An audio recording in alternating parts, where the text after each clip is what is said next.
Once upon a time, in the heart of a lush valley surrounded by rolling hills, lay the quaint village of Elmswood. Summer in Elmswood was a magical time.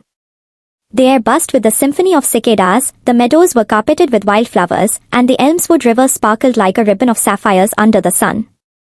This particular summer, a curious event stirred the villagers. A mysterious traveler named Mara arrived, riding a horse as white as snow. Mara was no ordinary traveler. She carried an old, intricately carved wooden box, rumored to be enchanted.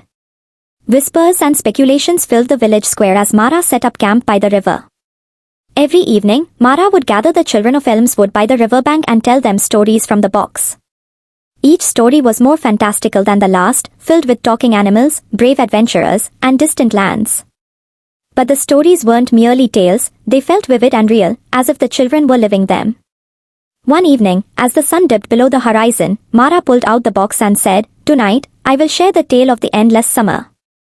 The children leaned in closer, their eyes wide with anticipation. Long ago, Mara began, in a kingdom where summer never ended, there was a princess named Serafina.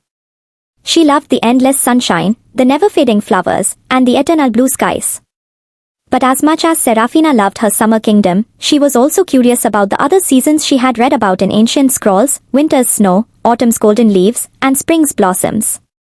One day, Serafina discovered a hidden grove in the forest where an old, wise owl named Osric resided. She asked Osric how she could experience the other seasons. Osric, with his deep umber eyes, told her about the Crystal of Seasons, a magical gem hidden in the heart of the enchanted mountain. This crystal had the power to bring the other seasons to the kingdom. Determined, Serafina set out on her journey. She faced many challenges, crossing treacherous rivers, climbing steep cliffs, and solving ancient riddles. Along the way, she befriended a mischievous fox named Felix and a kind-hearted deer named Dahlia. Together, they braved the enchanted forest, where trees whispered secrets and shadows played tricks. After days of travel, they reached the enchanted mountain. At its peak, they found the Crystal of Seasons guarded by a dragon with scales that shimmered like fire.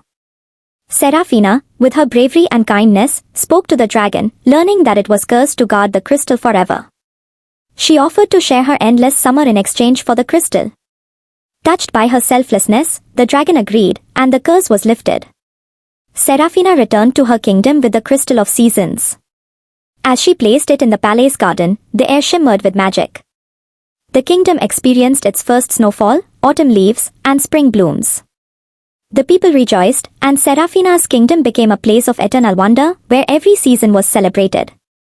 As Mara finished, the children sat in awe, the story painting vivid pictures in their minds. The fireflies danced around them as if applauding the tale. Mara smiled, closed the wooden box, and said, "Remember, the magic of stories lies within you. Cherish each season and every moment." That summer in Elmswood, the children learned the value of curiosity, bravery, and the beauty of change, thanks to Mara and her enchanted stories. And though Mara left as mysteriously as she had come, the magic she brought lingered in Elmswood, making every summer a little more special. Thanks for watching. Do subscribe.